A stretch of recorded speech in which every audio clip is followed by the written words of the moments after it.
India Legal presents Courts Roundup.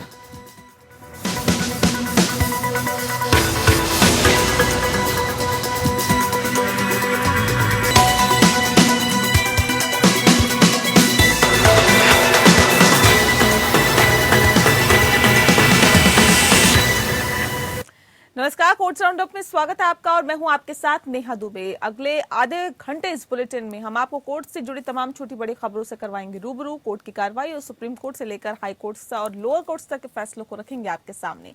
आगे बढ़ने से पहले एक नजर हेडलाइंस पर।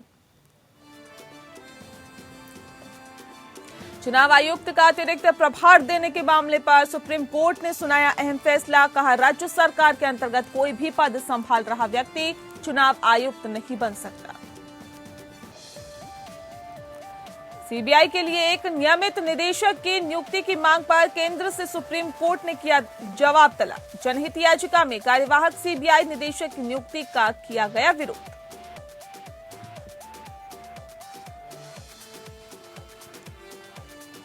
सुप्रीम कोर्ट ने 1991 के धार्मिक स्थल कानून को चुनौती देने वाली याचिका पर केंद्र से मांगा जवाब। अदालत कानून की करेगी समीक्षा। जम्मू में हिरासत में लिए गए रोहिंग्या शरणार्थियों को तत्काल रिहा करने की मांग पर सुप्रीम कोर्ट में याचिका दायर। प्रत्यर्पित होने से रोकने की अपील।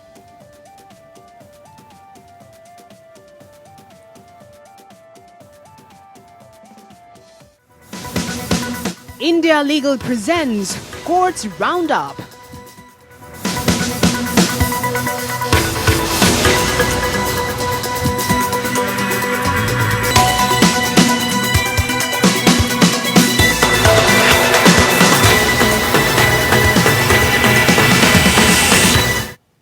सुप्रीम कोर्ट ने कहा है कि चुनाव आयुक्त एक स्वतंत्र व्यक्ति होना चाहिए। कोई भी अधिकारी जो केंद्र या राज्य सरकार की सेवा में हो या किसी लाभ के पद पर हो, उसे चुनाव आयुक्त नियुक्त नहीं किया जा सकता। एक मामले की सुनवाई के दौरान सुप्रीम कोर्ट की जानकारी में आया था कि गोवा में राज्य कानून मंत्रालय के सचिव को चुनाव आयुक्त का अतिरिक्त प्रभार दिया गया है। इसे गलत करार देते हुए कोर्ट ने ये अहम आदेश दिया।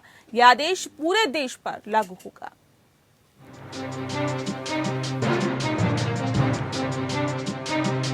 सर्वोच्च न्यायालय ने गोवा सरकार के सचिव को राज्य चुनाव आयुक्त का अतिरिक्त प्रभार देने के मामले पर सुनवाई के बाद एक अहम फैसला सुनाया। कोर्ट ने सभी राज्य सरकारों के लिए फैसला लेते हुए कहा कि राज्य सरकार के अंतर्गत कोई भी पद संभाल रहा व्यक्ति चुनाव आयुक्त नहीं बन सकता है। जस्टिस रोहिंटन नरीमन और बीआर गवई के बेंच ने इसे वैधित करने वाली बात करार दिया। जजों ने ये भी कहा है कि राज्य सरकार के एक अधिकारी ने हाई कोर्ट के फैसले के परे जाकर चुनाव करवाने की कोशिश की है। कोर्ट के संविधान के अनुच्छेद 142 के तहत मिली विशेष शक्ति का इस्तेमाल करते हुए आदेश जारी किया। कोर्ट ने कहा कि देश में कहीं भी चुनाव आयुक्त के पद पर स्वतंत्र व्यक्ति को ही नियुक्त किया जाए। कोर्ट ने गोवा चुनाव आयुक्त से कहा कि वह 10 दिन के भीतर नए सिरे से स्थानीय निकाय चुनाव की अधिसूचना जारी करे। 30 अप्रैल तक चुनाव प्रक्रिया पूरी की जाए। कोर्ट ने राज्य सरकारों के लिए अपने आदेश में ये बात स्पष्ट किया कि राज्य चुनाव आयुक्तों को स्वतंत्र शख्स होना अनिवार्य है। सुप्रीम कोर्ट ने कहा कि केंद्र या राज्य सरकार की नौकरी करने वाला या उससे जुड़ा कोई व्यक्ति राज्य के चुनाव आयुक्त के तौर पर काम नहीं कर सकता। उसने कहा कि इस जिम्मेदारी को एक स्वतंत्र व्यक्ति द्वारा संभाला जाना चाहिए।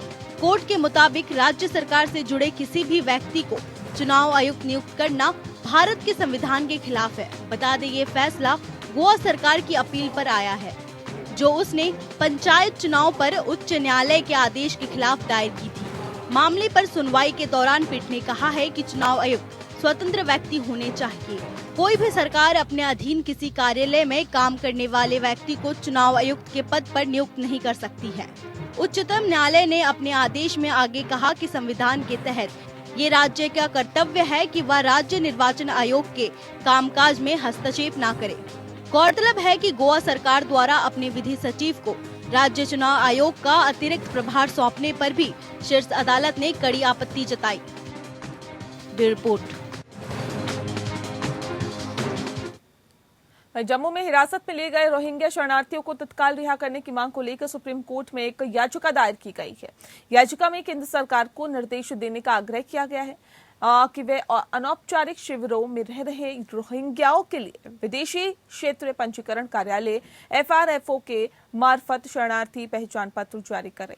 रोहिंग्या शरणार्थी मोहम्मद सलीमुल्लाह ने वकील प्रशांत भूषण के माध्यम से दायर याचिका में जम्मू की उप जेल में बंद रोहिंग्या शरणार्थियों को निर्वासित करने के किसी भी आदेश को लागू करने से रोकने के लिए शीर्ष अदालत से सरकार को निर्देश देने की मांग की। सुप्रीम कोर्ट में याचिका दायर कर जम्मू में हिरासत में लिए गए रोहिंग्या शरणार्थियों को तुरंत रिहा करने और उन्हें प्रत्यर्पित करने के आदेश को लागू करने से केंद्र को रोकने का आग्रह किया गया है। शीर्ष अदालत में लंबित एक मामले में हस्तक्षेप अर्जी दायर कर गृह मंत्रालय को निर्देश देने का आग्रह किया गया है कि वो अनौपचारिक शिविरों में रह रहे रोहिंग्याओं के लिए विदेशी क्षेत्रीय पंजीकरण कार्यालय यानी FRRO के जरिए जल्द शरणार्थी पहचान पत्र जारी करें। रोहिंग्या शरणार्थी मोहम्मद सलीमुल्लाह ने वकील प्रशांत भूषण के जरिए दाखिल याचिका में कहा है कि ये जनहित में दायर की गई है ताकि भारत में अवैध तरीके से रह रहे शरणार्थियों को प्रत्यर्पित किए जाने से बचाया जा सके। याचिका में ये भी कहा गया है कि संविधान के अनुच्छेद 14 और अनुच्छेद 21 के साथ ही अनुच्छेद 51C के तहत प्राप्त अधिकारों की रक्षा के लिए ये याचिका दाखिल की गई है। याचिका में कहा गया है कि शरणार्थियों को सरकारी सर्कुलर को लेकर एक खतरे का सामना करना पड़ रहा है। ये सर्कुलर अवैध रोहिंग्या शरणार्थियों की पहचान के लिए अधिकारियों को निर्देश देता है। याचिका में सुप्रीम कोर्ट से गुजारिश की गई है कि वो UNHCR को इस मामले में हस्तक्षेप करने के निर्देश जारी करे। याचिका में शिविरों में रखे गए रोहिंग्या शरणार्थियों की सुरक्षा जरूरतों को पूरा करने की मांग की गई है। याचिका में सर्वोच्च अदालत से रोहिंग्याओं को शरणार्थी कार्ड मुहैया कराने के लिए भी सरकार को निर्देश दिए जाने को कहा गया है। याचिका में कहा गया है कि रिपोर्टों के मुताबिक जम्मू में लगभग 150 से 170 रोहिंग्या शरणार्थियों को हिरासत में लिया गया है। मालूम हो कि सर्वोच्च अदालत ने पिछले साल जनवरी में म्यांमार में अवैध रोहिंग्या मुस्लिम प्रवासियों को निर्वासित करने के केंद्र सरकार के फैसले के खिलाफ याचिका पर सुनवाई की बात कही थी। देश में अवैध निवासियों के संबंध में केंद्रीय गृह मंत्रालय ने राज्यसभा में एक लिखित जवाब में बताया कि पिछले 2 वर्षों में 3000 से अधिक लोगों को अवैध रूप से भारत में प्रवेश करने की कोशिश में गिरफ्तार किया गया। गृह मंत्रालय ने कहा, पाकिस्तान से 116 नागरिकों, बांग्लादेश से 2812 और म्यांमार से 325 लोगों को 2018 और 2020 के बीच भारत में घुसपैठ की कोशिश करते हुए पकड़ा गया। Bureau report.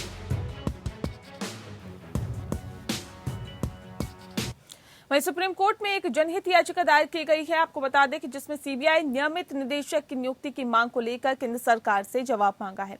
याचिका में कार्यवाहक CBI निदेशक के रूप में प्रवीण सिन्हा की नियुक्ति का विरोध भी किया गया है।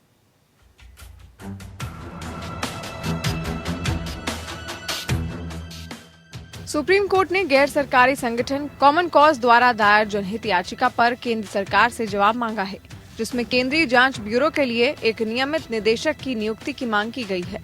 जनहित याचिका में इसी साल 2 फरवरी को ऋषि कुमार शुक्ला का कार्यकाल समाप्त होने के बाद अंतरिम या कार्यवाहक CBI निदेशक के रूप में प्रवीण सिन्हा की नियुक्ति का विरोध भी किया गया है। जस्टिस L नागेश्वर राव और जस्टिस S रविंद्र भट्ट की एक पीठ ने मामले को 2 सप्ताह बाद सूचीबद्ध किया है। याचिकाकर्ता NGO के वकील ने कहा कि किसी एक्टिंग डायरेक्टर की नियुक्ति का कोई प्रावधान नहीं है। उन्होंने कहा कि एक नियमित निदेशक की कमी के कारण CBI का काम प्रभावित हो रहा है। हालांकि भूषण ने अगले सप्ताह सूचीबद्ध करने का अनुरोध किया, ये कहते हुए कि एक त्वरित प्रतिक्रिया की आवश्यकता है। पीठ ने कहा कि ये अगले सप्ताह नहीं बैठ रहे हैं क्योंकि वो मराठा आरक्षण पर संविधान पीठ की सुनवाई में होंगे। भूषण ने चयन समिति की बैठक बुलाने के आदेश के लिए भी दबाव डाला। हालांकि पीठ ने कहा कि वो केंद्र की सुनवाई से पहले कोई आदेश पारित नहीं करेगा। याचिका में कहा गया है कि भारत के संविधान के अनुच्छेद 14 और 21 के तहत कानून के शासन को बनाए रखने और नागरिकों के अधिकारों को लागू करने के लिए वैधानिक कानून के अनुसार पूर्णकालिक निदेशक की नियुक्ति आवश्यक है। इसमें कार्यवाहक पुलिस महानिदेशक की नियुक्ति के खिलाफ प्रकाश सिंह बनाम भारत संघ के मामले को भी संदर्भित किया गया है और तर्क दिया है कि जैसे राज्यों में DGP पुलिस बल के प्रमुख होते हैं, वैसे ही CBI निदेशक प्रमुख केंद्रीय जांच एजेंसी का नेतृत्व करते हैं। वादी ने कहा कि CBI निदेशक के मामले में पहले जारी दिशा निर्देशों को प्रभावी ढंग से लागू किया जाना चाहिए ताकि केंद्र किसी भी व्यक्ति को निदेशक या CBI के रूप में कार्यवाहक या अंतरिम आधार पर नियुक्त करने के विचार की कल्पना न करे। उन्होंने न्यायालय से आग्रह किया कि वो केंद्र सरकार को निर्देश जारी करे कि वो डीएसपीई अधिनियम की धारा 4A के अनुसार सीबीआई के नियमित निदेशक को नियुक्त करे। इसके अलावा याचिकाकर्ता ने ये सुनिश्चित करने के लिए भी सामान्य दिशा निर्देश मांगे हैं कि सीबीआई निदेशक के पद पर रिक्ति से 1 से 2 महीने पहले ही केंद्र सरकार सीबीआई निदेशक के चयन की प्रक्रिया को अग्रिम रूप से शुरू करे। Bureau report. 1991 के धार्मिक स्थल कानून को चुनौती सुप्रीम कोर्ट में ही दी गई। आपको बता दें कि धार्मिक स्थलों के विवाद को सुलझाने के लिए सरकार ने 1991 में कानून बनाया था कि 1947 में जो धार्मिक स्थल जैसी हैं वैसी ही रहेगी। सिर्फ अयोध्या के बाबरी मस्जिद और राम जन्मभूमि मामले को इस कानून से अलग रखा गया था। सुप्रीम कोर्ट ने 1991 के धार्मिक स्थल कानून को चुनौती देने वाली याचिका पर नोटिस जारी कर केंद्र सरकार से जवाब मांगा है। यानी अदालत अब उस कानून की समीक्षा करेगी जिसमें कहा गया था कि 1947 में जिस धार्मिक स्थल का जो कैरेक्टर है वो बना रहेगा। ऐसा कानून मंदिर मस्जिद के विवाद को खत्म करने के लिए बनाया गया था। देश भर में ऐसे कई मामले सामने आए थे जहां एक धार्मिक स्थल पर 2 समुदाय अपना अपना दावा कर रहे थे, जैसे अयोध्या, मथुरा और काशी। इस विवाद को सुलझाने के लिए सरकार ने 1991 में कानून बनाया था कि 1947 में जो धार्मिक स्थल जैसे हैं वैसे ही रहेंगे। सिर्फ अयोध्या के बाबरी मस्जिद राम जन्मभूमि मामले को इस कानून से अलग रखा गया था। राम जन्मभूमि पर सुप्रीम कोर्ट अपना अंतिम फैसला सुना चुका है, लेकिन मथुरा और काशी का मामला अभी बाकी है। 1991 के कानून के मुताबिक उस धार्मिक स्थल को बदला नहीं जा सकता, यानी मथुरा और काशी का विवादित स्थल मस्जिद ही रहेगा।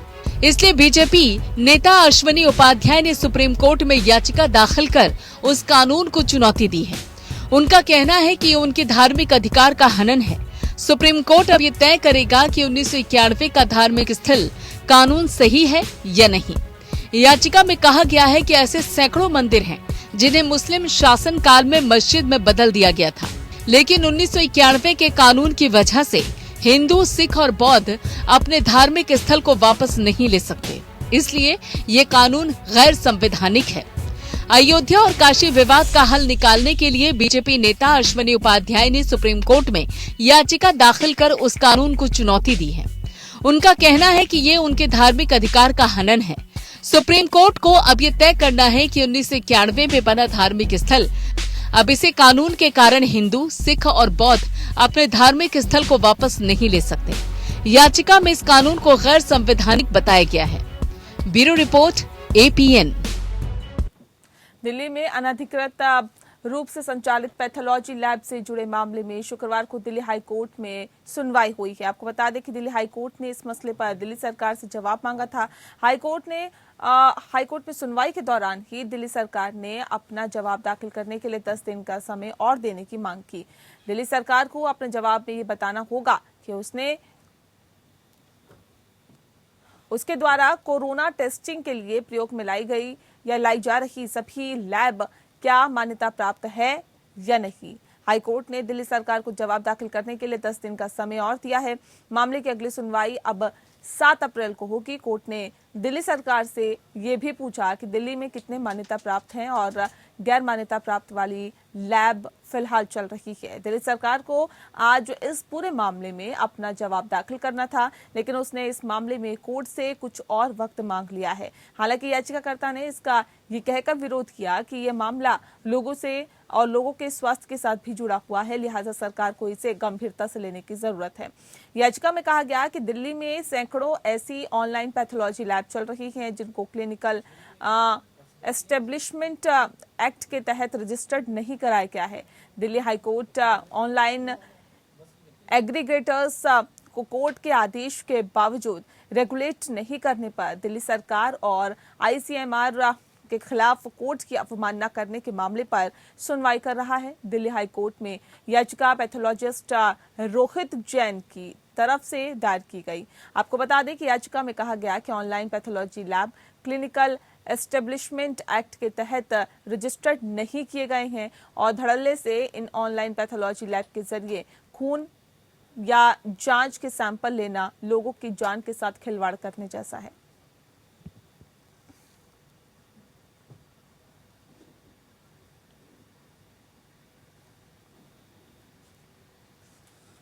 दिल्ली की पटियाला हाउस कोर्ट में टूलकिट केस में पर्यावरण कार्यकर्ता शुभंकर चौधरी को टूलकिट मामले में 15 मार्च तक अंतरिम संरक्षण दिया। राज्य ने इस तरह के अंतरिम संरक्षण की अवधि बढ़ाने पर कोई आपत्ति दर्ज नहीं कराई है। सहायक लोक अभियोजक इरफान अहमद ने प्रस्तुत किया कि एक सह आरोपी व्यक्ति का आवेदन 15 मार्च को सुनवाई के लिए प्रस्तुत होगा और उसे अंतरिम संरक्षण के विस्तार से कोई आपत्ति नहीं है। चौधरी को इस महीने की शुरुआत में बॉम्बे हाई कोर्ट ने ट्रांजिट जमानत दी थी। चौधरी टूलकिट मामले के सिलसिले में गिरफ्तारी से बचने की कोशिश कर रहे हैं। बॉम्बे हाई कोर्ट ने चौधरी को 10 दिनों की अवधि के लिए अंतरिम जमानत की सुरक्षा प्रदान की थी, जो 3 मार्च से शुरू होकर 12 मार्च 2021 तक थी और अब उन्होंने उचित राहत पाने के लिए सक्षम न्यायालय का दरवाजा खटखटाया है। बॉम्बे हाई कोर्ट के जस्टिस MS जावलकर 3 मार्च 2021 को दिल्ली पुलिस की साइबर सेल द्वारा भारतीय दंड संहिता की धारा 124A, 153A और 120B के तहत दर्ज FIR में चौधरी को 10 दिन के अग्रिम जमानत दी थी। और ऐसे में आपको बता दें कि चौधरी द्वारा प्रस्तुत किया गया था कि उन्हें इस मामले में झूठा फंसाया गया था और उनका ऑनलाइन टूलकिट से कोई भी संबंध नहीं है।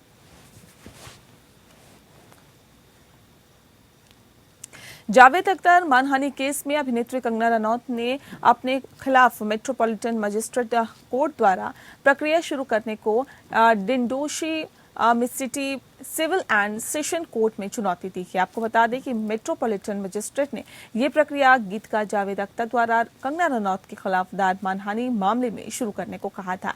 गीतकार जावेद अख्तर ने ये मामला कंगना रनौत के खिलाफ अर्नब गोस्वामी के खिलाफ और उनके साथ ही कंगना रनौत के एक इंटरव्यू में उनके खिलाफ कही गई बातों को लेकर दायर किया था। सत्र न्यायालय में पुनर्विचार आवेदन में कंगना ने कहा कि सीआरपीसी की धारा 200 के तहत प्रक्रिया, जिसे सीआरपीसी की धारा 204 के तहत प्रक्रिया जारी होने से पहले शपथ भी गवाहों की भी जांच करनी होती है, लेकिन इसका पालन नहीं किया गया।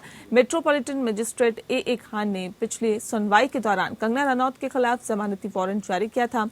जब जावेद अख्तर के वकीलों ने लाइवला के ट्वीट पर अपनी प्रतिक्रिया व्यक्त करते हुए कहा कि कंगना अदालत द्वारा जारी किए गए समन के बारे में जानती हैं, लेकिन फिर भी उन्होंने उपस्थित नहीं रहने या छूट लेने के विकल्प को चुनने का आवेदन दायर नहीं किया। 19 जुलाई को रिपब्लिक टीवी के एंकर अर्नब गोस्वामी के साथ अपने साक्षात्कार में अख्तर ने भारतीय दंड संहिता के तहत आपको बता दें कि कंगना रनौत पर अपनी बेदाग प्रतिष्ठा को गलत तरीके से बयान करने के कारण नुकसान पहुंचाने का आरोप लगाया। अख्तर का दावा है कि कंगना रनौत बिना किसी प्रत्यक्ष व्यक्तित्व ज्ञान के अभिनेता सुशांत सिंह राजपूत की मौत के आसपास की परिस्थितियों के ऊपर अपनी राय देते हुए दिखाई देती रही हैं और उनकी याचिका में आगे कहा गया कि इस इंटरव्यू के दौरान उनके खिलाफ मानहानि के बयान भी दिए गए।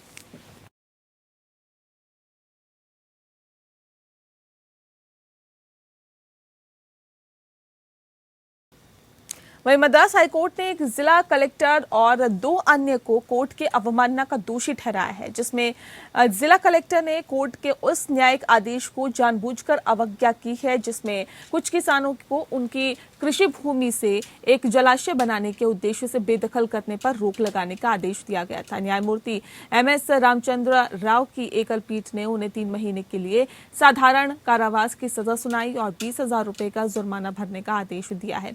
आपको बता दें कि कोर्ट ने निर्देश दिए में आगे कहा है कि वे एक प्रत्येक याचिकाकर्ता को 10,000 रुपए मुआवजे के रूप में भुगतान करे। जिला कलेक्टर, संयुक्त कलेक्टर और प्रशासक और भूमि अधिग्रहण अधिकारी सह तमिलनाडु के राजना सिरसिला जिले के राजस्व विभाग के अधिकारी ने यह निर्देश दिया था। बेंच ने आदेश में कहा कि प्रतिवादी अधिकारी 12 अक्टूबर 2018 को अदालत के आदेश की अवहेलना करते हुए आगे बढ़े और इस प्रक्रिया में कुछ भूमि को जब्त कर लिया, जिसके लिए मार्च 2019 में एक याचिका डाली गई थी। पीठ ने आगे कहा कि जब याचिकाकर्ताओं ने न्यायिक आदेश की जानबूझकर अवज्ञा करने पर आपत्ति जताई तो उन्हें प्रतिवादी द्वारा नियुक्त पुलिस द्वारा याचिकाकर्ता को धमकी दी गई। एकल पीठ ने अपने आदेश में जिला कलेक्टर द्वारा उठाए गए एक तर्क को भी खारिज किया और अक्टूबर 2018 में इस पद पर आसीन नहीं था और इस प्रकार उसके पास उस समय न्यायालय द्वारा दिए गए आदेशों का पालन सुनिश्चित करने की कोई जिम्मेदारी नहीं थी।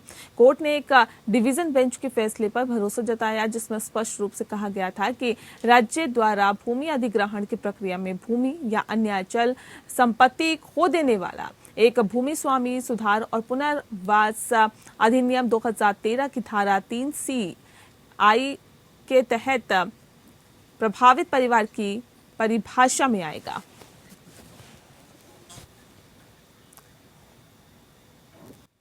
सुप्रीम कोर्ट की जज जस्टिस इंदु मल्होत्रा के रिटायरमेंट पर सुप्रीम कोर्ट बार एसोसिएशन ने फेयरवेल कार्यक्रम का आयोजन किया। सुप्रीम कोर्ट के प्रांगण में इस कार्यक्रम का आयोजन हुआ। समारोह में सुप्रीम कोर्ट के जज Rohinton फलीन Nariman, solicitor general Tushar Mehta, SCBA अध्यक्ष विकास सिंह और एससीबीए उपाध्यक्ष प्रदीप राय मौजूद रहे।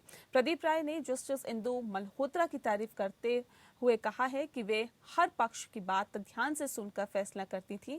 प्रदीप राय ने ये भी कहा कि एससीबीए ये भी देखेगा कि जजों की बार की तरफ से अनावश्यक आलोचना नहीं हो। वहीं जस्टिस इंदु मल्होत्रा ने कहा कि उन्होंने अपने कार्यकाल में अपने साथी जजों से काफी कुछ सीखा है। उन्होंने अपने फैसलों की भी बात की है। And other representatives, and including the bar greatly appreciates Justice Malhotra as a judge, as he was both a speaking as well as a listening judge. All the members of the bar will miss Justice Malhotra. The bar keeps on judging the judges throughout. However, the final judgment comes from the bar on the day of judge's retirement. And in this case, the verdict of the bar is to give Justice Malhotra 100 out of 100. As a judge, I have forged new friendships with my colleagues on the bench. I would like to take this opportunity to thank all my colleagues on the bench with whom I have sat at various stages of my judicial career, from whom I learnt the importance of maintaining a good judicial temperament, which I think is very necessary to draw the best from the bar. It is necessary to inculcate a good work ethic in the office of delivering judgments within a reasonable period after the hearing is concluded. और इसी के साथ इस bulletin में इतना ही। नमस्कार। India Legal presents Courts Roundup.